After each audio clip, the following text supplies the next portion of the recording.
let's get straight into our next topic though now. Should universities be free? 0207 862 2222 is the number you need. Now, the typical student leaves university with a staggering £45,000 of debt. This is compared to just £10,000 back in 2007. This is plus a former government advisor has recommended that the time span for repaying a student loan should be halved to 20 years. Currently it's 40. But should we go one step further and actually just make universities free for all? I'm going to start with you, Bobby, as the teacher on the panel. University free for all? So, as an educator, people might expect, oh, Mr. Seagull will definitely say it should be free. But I've worked in a secondary school and primary school for more than a decade now. And the reality is education costs to pay for the staff, to pay for the equipment, to pay for the cleaning, to pay for the buildings. And universities know different. It costs money to run and upkeep a university. And in our society, there is no such thing as a free lunch. Ultimately, someone has to bear the cost, whether it's the student, whether it's the employers, whether it's the taxpayer. Exactly. And I think if something's important, something's valuable to an individual, then they should be making a contribution towards it. Whilst I don't think students should bear the entire burden of the cost of the education, society should still pay towards it because young people who are educated contribute towards society. Universities should be paid for because I think by paying for something, you're making an admission like, yes, this is important to me, I'm going to commit to this course. Okay, but you see it differently from primary and secondary schools because they are free.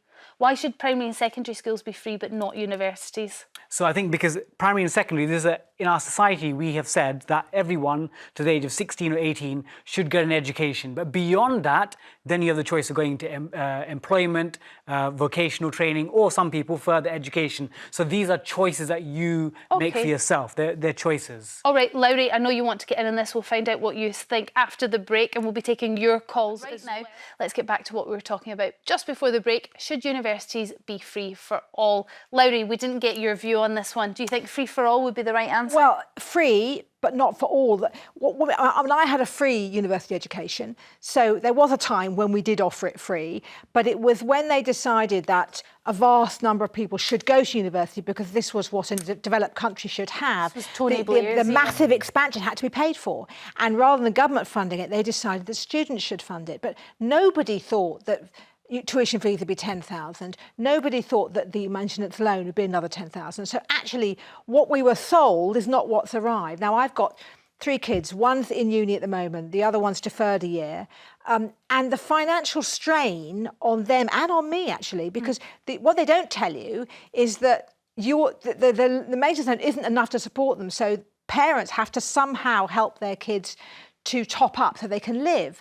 And then they come out at the end of it. And how many graduates actually find a graduate level job? A lot don't. So I just think that we need to contract it back down so only the brightest and the best go, but they get it free. And then we need to increase vocational education because there was this big fanfare about we're going to have lots of apprenticeships. They haven't materialised. I was trying to look at one from one of my other kids, couldn't find an apprenticeship. So I think at the moment we've got the worst of all possible worlds. Teens loaded down with debt, with degrees that don't get them a decent job, and parents on their knees trying to prop this whole system up. So you're talking about getting rid of so-called Mickey Mouse degrees? Well, no, I don't going think that's back fair. To just traditional... I just think contract in general. So instead of having every university offers English literature, archaeology, we have centres of excellence. We don't need every teenager to go on to university. OK, let's go to the calls then and find out what you at home think. Penny from Essex, do you think university should be free for everybody? Well, free for everybody, but not for young people, because I don't think young people know enough about what they want. I went to university as a mature student twice. I was a gardener before that. I became a gardener with a local council, and then I did a herbal medicine degree, and then later on I did a geography modular degree, which both of things which allowed me to understand the universe that I lived in and the people that I lived amongst. Okay. It has to be connected to a person's natural talents, I think. Okay, and you don't know what your natural talents are because you're not grown until you're 30. Your brain doesn't finish growing until you're 30. Well, you're ripping up the rule book here, Penny, and you're saying that actually what we should do is just have people do their primary and secondary education, then let them go out, experience life in their 20s, do different things, gardening, whatever, become a chef, and then decide what they really want to do when they're 30, and then they get uni free. Well, I think you need to go to work. You need to be out as a grown-up and see the different things in the world and get away from your parents as well. Do you feel the same way about a doctorate, about doctors? Yes, I do. Well, then we're only going to get qualified doctors if you have to be, if you have to go into training and all that sort of thing until they're in their mid-30s, and then you're Well, an awful lot of people who become medical people actually don't do it until they're 30. Because most of them are upper class and they don't finish their education until the middle of their 20s. Most people go in to do their degree, their medical degree, I suppose, at university in their 20s, Penny, I would imagine. But can I ask, the degrees that you ended up going in to do, your herbal medicine degree and your geography degree, did you end up working in those fields? Well, I mean, they enveloped my life because they gave me the information to live in a proper way. I eat from my garden. My food and medicine is in my garden. They're native English plants. My modular degree, geography degree, helped me understand the world that I live in, and I certainly recycle, unlike Gen Z, because I understand my relationship with the world around me. Which is fabulous, Penny, but when it comes to giving free university, what the hopes would be is that you end up paying back into the system, so you get a job in whatever you studied, you pay your tax, and you pay that back in your taxes, essentially, is what the principle would be. I've always paid my taxes. I'm not accusing you of not paying your taxes, Penny, but what I'm suggesting is actually your degree didn't necessarily help you get a job in the end. I have a job all the time. Okay, Penny, I think we're missing the point. I just think, if you go to university to study English literature, are you going to become a writer? Are you going to become a lecturer? Are you going to, there's lots of, a historian, there's lots of things that you could do with your degree, but you haven't used yours in order to get a job. You've worked in other fields, which is totally fine, but it might not bolster the argument for free education, free university. Penny, thank you very much for your call. Raymond from Cheshire, what's your view when it comes to free university? I think it should be free for young people, but I emphasise it should be for British citizens. Okay. Because you're hoping that the youngsters of today, and I totally agree with the point you've just made there about doing a degree and then hopefully pursuing a career in that area that you studied. My grandson's just started university, but he's taken a degree and he wants to work in that area once he gets his degree, God sparing. But I think that the parents, his mum and dad have worked hard. We've paid our taxes and taxes and taxes. Okay. And as a country, we're more than happy to give billions to lots of other causes around the world. Well, I was always brought up that charity begins at home, and I think we should look after our own. Raymond, I don't think it would be free university for foreign students. I don't think that's what we're talking about here. We are talking about British students. That sounds quite sensible, I suppose.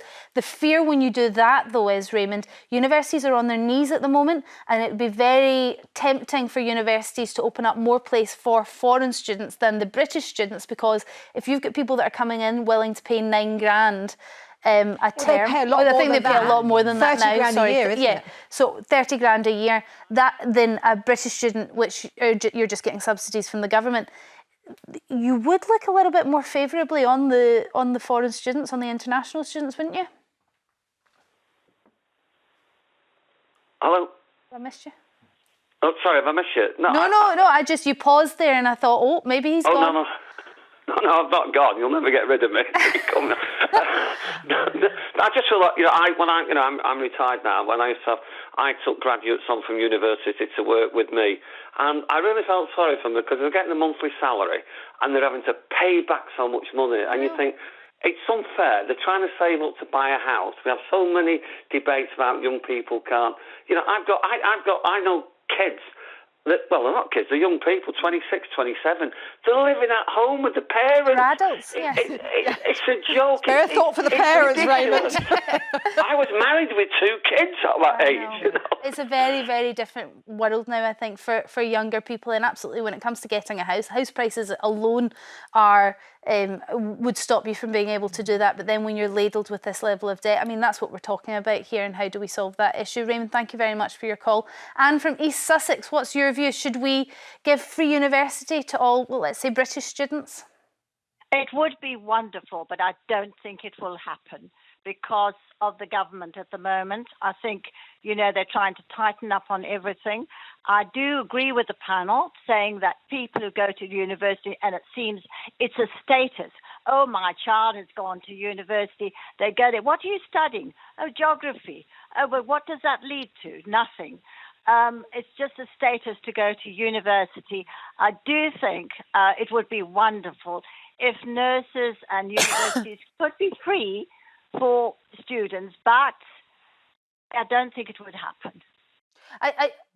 And some people would argue that actually nurses shouldn't have to go to university. It should be training, the same way you could get training if you want to become a carpenter, or if you want to become I don't know, I suppose electrician, maybe you would have to do some sort of course, but not necessarily university potentially.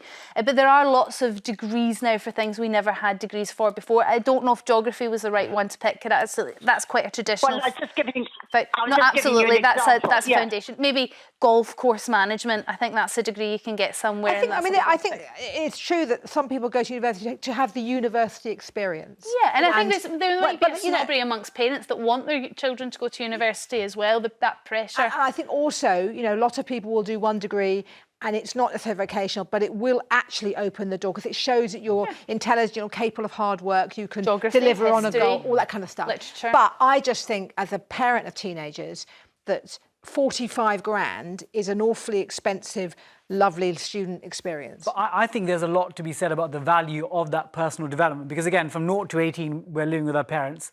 From 18 to 21, young people have the opportunity to spend 3 or 4 years away from their normal environment at university. So obviously, in an ideal world, it would be something related to a potential occupation. But I think we mustn't dismiss the impact of that personal development, because once young people are 21, 22, and they're in the world of work, they're thinking about mortgages and rent. And they've moved back in with their parents. Exactly. There is no doubt at all that university is a fabulous experience, but at £45,000 it starts to become a bit difficult for a lot of people. You hated it. 3 years of depression. You're kidding. No, I didn't have a good time at all. Neither did my sister. Lots of people have a really horrible time. Oh, I went to university in Scotland, thank goodness. It was a 4-year degree and I had a great time. Not necessarily in the university. Okay,